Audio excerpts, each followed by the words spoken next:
नमस्कार विद्यार्थी मित्रांनो, गव्हर्नमेंट जॉब अपडेट या यूट्यूब चॅनलवर आपले खूप खूप स्वागत आहे. तर बघा, आजच्या व्हिडिओचा विषय हा खूप महत्त्वाचा आहे. तर बघा, खूप साऱ्या मुलांच्या मनात प्रश्न निर्माण झाला आहे की फॉर्म कुठून भरावा, जिल्हा कसा निवडायचा, कुठे किती जागा आहेत, कुठल्या घटकाचे मेरिट किती लागतं, या सगळ्याविषयी आपण आज माहिती पाहणार आहोत. त्यासाठी व्हिडिओ शेवटपर्यंत नक्की बघा आणि व्हिडिओ आवडल्यास आपल्या चॅनलला लाईक, शेअर, सबस्क्राईब नक्की करा. चला तर मग सुरुवात करूया. आता ही जी काही भरती आहे, 15,631 पदांची भरती पडली आहे. त्यात आपण कोणत्या कोणत्या घटकामध्ये फॉर्म भरू शकतोय आणि कशा पद्धतीने आपण पुढची प्रोसेस करून घ्यायची आहे. आता महाराष्ट्र पोलीस भरतीचे फॉर्म भरायला सुरुवात झाली आणि अर्ज करण्याची शेवटची तारीख ही 30 नोव्हेंबरपर्यंत असणार आहे. शक्यतो ही तारीख पुढे अजून वाढेलच, पण 30 नोव्हेंबरपर्यंत सगळ्यांनी फॉर्म हे भरून टाकायचे आहेत. आता प्रश्न असा आहे की आपण कोणत्या कोणत्या घटकासाठी पहिले फॉर्म भरू शकतो हे बघूया. ज्याच्यामध्ये शिपाई असेल, चालक असेल, SRPF असेल, कारागृह, बॅट्समन असेल, या 5ही पदांसाठी फॉर्म भरू शकतोय. जर याच्यामध्ये तुमच्याकडे लायसन नसेल आणि त्यानंतर बॅट्समन एक घटक आहे, हे जर 2 घटक सोडले तर तुम्ही कारागृह, त्याच पद्धतीने SRPF आणि शिपाई या तिन्ही घटकासाठी फॉर्म भरू शकताय. हे लक्षात ठेवा. तिन्ही घटकासाठी फॉर्म भरू शकताय. तुमच्याकडे काहीच नसेल तरीसुद्धा, जर तुमच्याकडे ड्रायव्हिंग लायसन्स असेल, TR, तर तुम्ही ड्रायव्हिंगसुद्धा फॉर्म भरू शकताय. चालक या पदासाठी सुद्धा फॉर्म तुम्ही भरू शकताय. आणि जर तुमचं बॅट्समनचा अनुभव किंवा एखादा वाद्य वाजवण्याचं जर सर्टिफिकेट असेल तर सुद्धा तुम्ही तिथे फॉर्म भरू शकताय. तर बघा, तेथे सुद्धा तुम्हाला हाईटमध्ये सूट देण्यात आलेली, हे लक्षात ठेवा. सो अशा पद्धतीने 5ही घटकापैकी तुमच्याकडे जी क्वालिटी असेल त्याच्यावर तुम्ही फॉर्म भरू शकताय. जर सर्टिफिकेट असतील किंवा लायसन असेल तर 5च्या 5ही घटकांसाठी फॉर्म भरू शकताय. एका जिल्ह्यामध्ये एक अर्ज, एकच फॉर्म, या पद्धतीने हे सगळं भरायचं आहे. आता या 2 गोष्टी क्लिअर झाल्या. तुमच्याकडे जर लायसन्स सर्टिफिकेट असेल तर तुम्ही बॅट्समन झालं, चालक झालं, याच्यासाठी सुद्धा फॉर्म भरू शकताय. म्हणजे 5ही घटकांमध्ये फॉर्म तुम्ही भरू शकताय. कारागृह, शिपाई, SRPF, बॅट्समन, चालक, या 5ही घटकांसाठी तुम्ही फॉर्म भरू शकताय जर तुमच्याकडे लायसन्स आणि एखादी वाद्य वाजवण्याचे सर्टिफिकेट असेल तर. याचा फक्त एवढाच नियम आहे. आणि जर तुमच्याकडे लायसन्स सर्टिफिकेट नसेल तर तुम्ही फक्त 3 घटकासाठी फॉर्म भरू शकता. म्हणजेच शिपाई, कारागृह आणि SRPF या 3 घटकमध्ये तुम्ही फॉर्म भरू शकताय.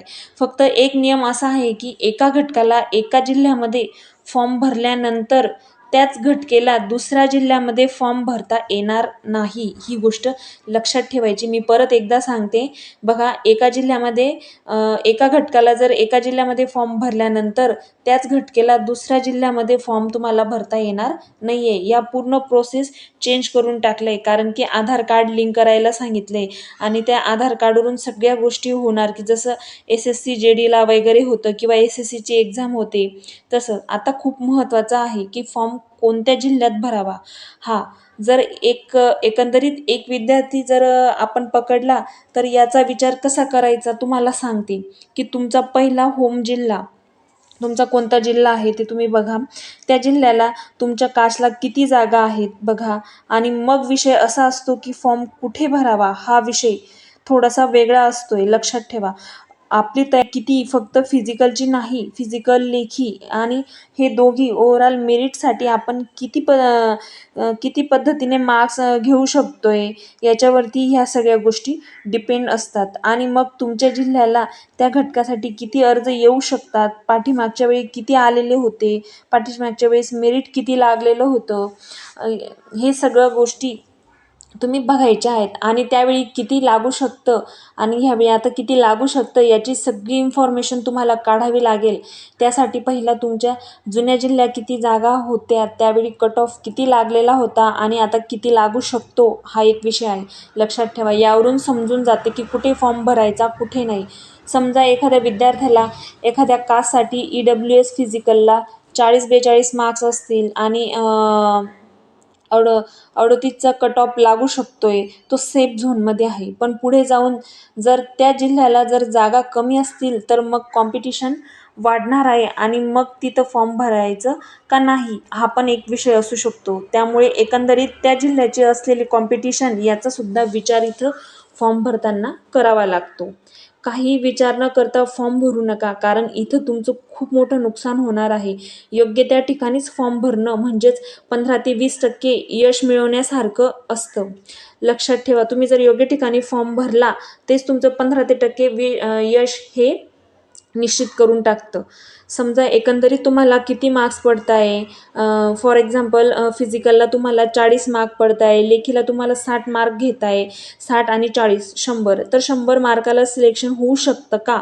तर नाही, अजिबात नाही. इथून पुढचे कट ऑफ वाढत राहणार आहे आणि 100 मार्काला तुम्हाला तुमच्या जिल्ह्यामध्ये जे काही जागा असेल तिथे तुम्हाला जागा फिक्स होणार नाही आहे. कारण की मुंबई वगळता बाकीच्या सगळ्या जिल्ह्यांमध्ये जागा कमी असतात. तिथे कॉम्पिटिशनसुद्धा त्याच पद्धतीने जास्त असतं, हे लक्षात ठेवायचे. त्यामुळे दोन्ही त्याच्यामध्ये जर आपल्याला होम जिल्ह्याला आपले जिथे राहतोय तिथे फॉर्म भरले आणि तिथे जर कॉम्पिटिशन जास्त असेल, जागा कमी असतील, तर तिथंसुद्धा कट ऑफ जास्त लागणार. दुसरी गोष्ट मुंबईचा विषय असतोय. मुंबईला फॉर्म भरले तर मुंबईला जागा जास्त असल्या तरी माझ्या मते 40 ते 50% कॉम्पिटिशन सगळं तिकडेच असतं. तर सर्वात आधी तुम्ही फॉर्म भरताना या 5ही घटकांची चालक, शिपाई, कारागृह, बॅट्समन, SRPF यांच्या 5ही घटकांचे एक पेन नोटबुक घ्या आणि या 5ही घटकांचा कट ऑफ बघा. या घटकांचा मागील जागा किती होत्या, कोणत्या जिल्ह्यामध्ये किती जागा होत्या आणि ह्या वर्षी किती आहेत, कट ऑफ किती लागलेला होता, ही सगळी इन्फॉर्मेशन काढा. मागच्या वर्षी कट ऑफ असेल त्याच्यापेक्षा ह्या वर्षी कट ऑफ तर नक्कीच 1-2 मार्कांनी जास्तच असणार आहे, एवढं धरून चाला.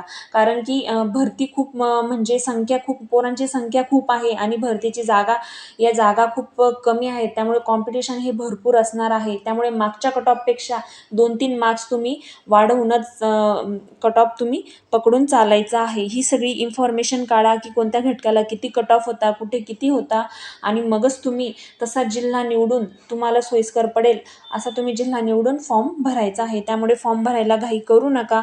व्यवस्थित विचार करा आणि मगच फॉर्म भरा.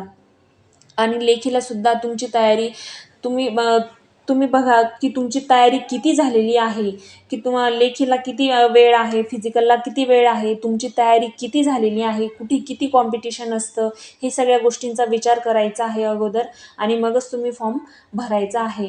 आणि आता एक नियोजन ठरवायचे आहे की तुमचं फिजिकलला किती वेळ आहे, तुमची तयारी किती झालेली आहे, अजून तुम्हाला किती तयारी करावी लागणार आहे. तसंच लेखीचंही बघा, किती दिवस बाकी आहेत, तुमचा अभ्यास किती आहे, किती पूर्ण आहे, ते सुद्धा तुम्ही बघायचं आहे आणि मगच तुम्ही विचार करून तसा फॉर्म भरायचा आहे आणि अभ्यासही तुमचा तसाच नियमितपणे चालू ठेवायचा आहे. तर याच सगळ्या प्रश्नांवर तोडगा एक काढलेला आहे. तर बघा, मी रोज संध्याकाळी एक प्रश्नसंचचा शॉर्ट अपलोड करत असते आपल्या चॅनलवर. तेथे जाऊन तो शॉर्ट तुम्ही बघू शकताय, जेणेकरून तुमच्या काही ज्ञानामध्ये भर पडेल, याचा माझा हा हेतू असतो. तर तेथे जाऊन तुम्ही शॉर्ट बघायला विसरू नका आणि अशाच नवनवीन अपडेटसाठी आपल्या चॅनलला लाईक, शेअर, सबस्क्राईब नक्की करा. धन्यवाद.